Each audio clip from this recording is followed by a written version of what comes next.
Hello students, कैसे हैं आप सब लोग। आशा करते हैं कि सब लोग बढ़िया होंगे। In previous lecture we discussed about Indian agriculture and Indian industry.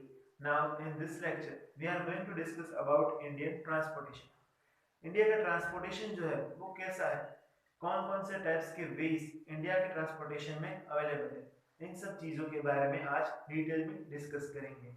लेकिन सबसे पहले हमें ये पता होना चाहिए कि ट्रांसपोर्टेशन क्या होता है। ट्रांसपोर्टेशन के बारे में जानेंगे, ठीक है। So what is a transportation, question ये होता है what is transportation. Transportation is a movement of person और things from one place to another called transportation. यानी कि किसी भी इंसान या फिर किसी भी चीज को अगर एक जगह से दूसरी जगह पर ले जाया जाए, उनको मूव करवाया जाए, उनको एक जगह से दूसरी जगह पर पहुंचाया जाए, तो उनको हम बोलेंगे ट्रांसपोर्टेशन, ठीक है। तो ये हुआ हमारा ट्रांसपोर्टेशन का मीनिंग। आगे बढ़ते हैं कि बुक्स हमें क्या कहती है।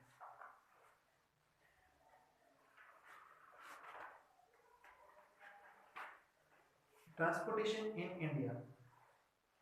Roads and transportation are not only used by men to transport goods from one place to another, but also to bring the people nearer to each other. It helps in promoting the unity of a nation.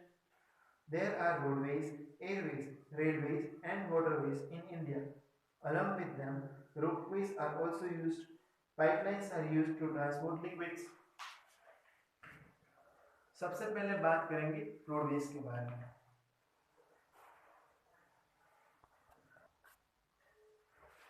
Roadways. Roadways are a unique feature of a nation and are equally beneficial. Roads are constructed to connect villages and provide facilities of transportation to the villages. The roadway of India is the biggest one in the world.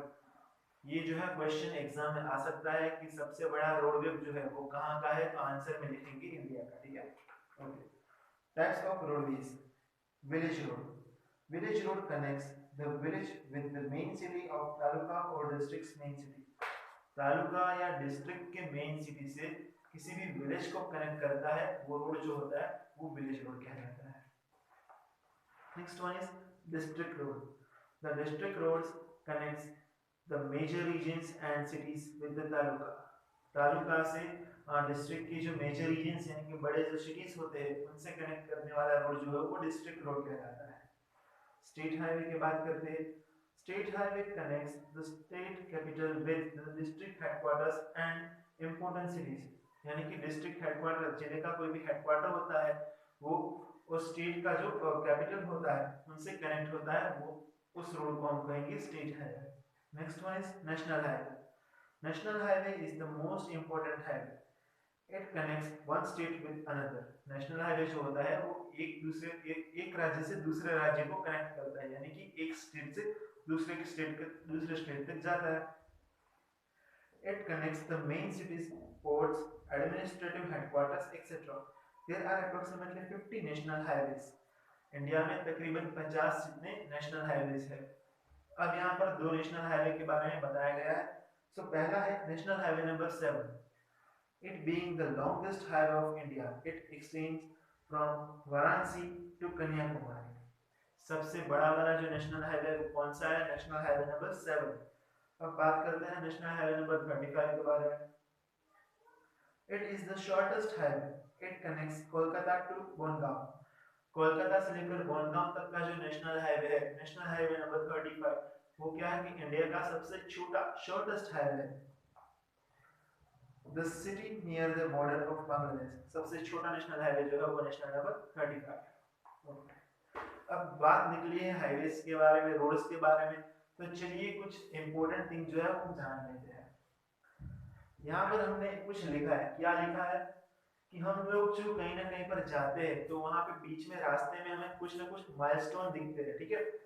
उन milestone में कई बार ऊपर green रंग होता है, green colour होता है, कई बार पीला रंग होता है यानी कि येलो कलर होता है, कई बार ब्लैक होता है और कई बार ऑरेंज होता है। तो वो क्यों होता है और वो क्या इंडिकेट करता है उसके बारे में जानेंगे। सबसे पहला है Y, national highway.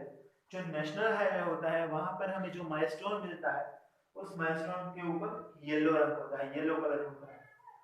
Then green, green जो होता है वो स्टेट हाईवे पे होता है। मतलब अगर हम कहीं रास्ते में जा रहे हैं, अगर वो स्टेट हाईवे है, तो हमें वहां पे माइलस्टोन में ग्रीन रंग जो है, ग्रीन ग्रीन कलर देखने को मिलेगा, हरा रंग। Then is a black colour. Black colour जो डिस्ट्रिक्ट रोड होते हैं ना, डिस्ट्रिक्ट रोड को कनेक्ट करने वाले जो रोड्स होते हैं, वहां पर हमें मिलता है माइलस्टोन पर black colour. Then orange. Orange जो है हमें रूरल रोड जो होते हैं, यानी कि एक गांव से दूसरे गांव को जो कनेक्ट करते हैं, वहां पर हमें ऑरेंज माइलस्टोन मिलता है, ठीक है। अब आगे बढ़ेंगे। Next next is rail. Railway. Indian Railways is very important mode of transportation. Many people travel together at the same time. Goods in bulk quantity can be transported together. Traveling has become faster, and today, instead of coal, diesel or electronic engines are used. Electric engine और diesel की बात की गई है कि जो पहले के ज़माने में कोल से जो इंजन चला करते थे, आज उनकी जो प्लेस है वो डीजल और इलेक्ट्रिक इंजन ने ले ली है। और क्या कहा गया है, ये भी कहा गया है कि एक साथ बहुत सारे लोग जो है वो ट्रेन में ट्रैवल कर सकते हैं, साथ में आप बहुत सारा जो गुड्स यानी कि बहुत सारा सामान जो है वो एक जगह से दूसरी जगह पर ट्रांसपोर्ट कर सकते हैं। There are metro rails in Delhi and Calcutta. Metro rails कहाँ कहाँ पर है इंडिया में? दिल्ली और कलकत्ता में। Okay. Next one is waterways. In India, waterways are the most important and inexpensive mode of transportation. Waterway जो है वो इनएक्सपेंसिव यानी कि बहुत ही सस्ता, बहुत ही चीप वे आप उसको बोल सकते हो, और बहुत ही मजेदार वे भी है। In India, the Ganga and the Brahmaputra are perennial rivers. Okay, perennial का मतलब क्या होता है? Perennial means the river which is flow in all year, मतलब कि जो एक रिवर होता है वो पूरे साल चलती रहती है, मतलब पूरे साल बहने वाली जो नदी होती है, नदियां होती है, निरंतर नदियां, उनको हम पेरेनियल रिवर्स के नाम से जानेंगे। Hence, steamers, boats are used to transport passengers and goods throughout the year. International trade and traveling for pleasure can be carried out via the waterways. जो वाटरवे होता है उनके थ्रू हम गुड्स को तो ट्रांसपोर्ट कर ही सकते हैं, लेकिन कई लोगों को क्या होता है, अगर वेकेशन मनाने के लिए भी कई सारे लोग जो है वाटरवे थ्रू यानी कि बोट या फिर स्टीमर्स के थ्रू जो है वो ट्रांसपोर्टेशन एक जगह से दूसरी जगह पे करते हैं। Okay, next one is airway. In the present times, airways are used to reach from the one place to another within a short span of time. बहुत ही छोटे समय में, बहुत ही कम समय में जो है वो हमें एयरवे थ्रू एक जगह से दूसरी जगह में ले जाते हैं, by aeroplane, by helicopter etcetera, ठीक है। Airports are constructed for the safe takeoff and landing of the airplanes.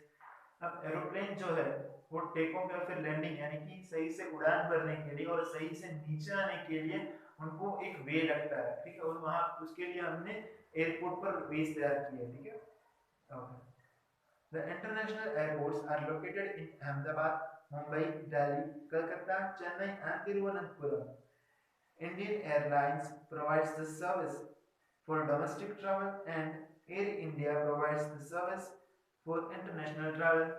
Indian Airlines जो है वो हमें डोमेस्टिक ट्रैवल के लिए सर्विस प्रोवाइड करती है, मतलब एक ही कंट्री में एक स्टेट से दूसरे स्टेट तक जाने की सर्विस, और इंटरनेशनल सर्विस है वो एक कंट्री से दूसरे कंट्री तक जाने की जो सर्विस है उनको हम बोलेंगे international service. Apart from this, private airlines also function as important measure of travel by air. इसके अलावा कई सारी ऐसी प्राइवेट एयरलाइंस भी है जो बहुत ही इंपॉर्टेंट रोल प्ले करती है, बहुत ही अच्छी तरह से फंक्शन करती है, ठीक है। Okay, last one is ropeway.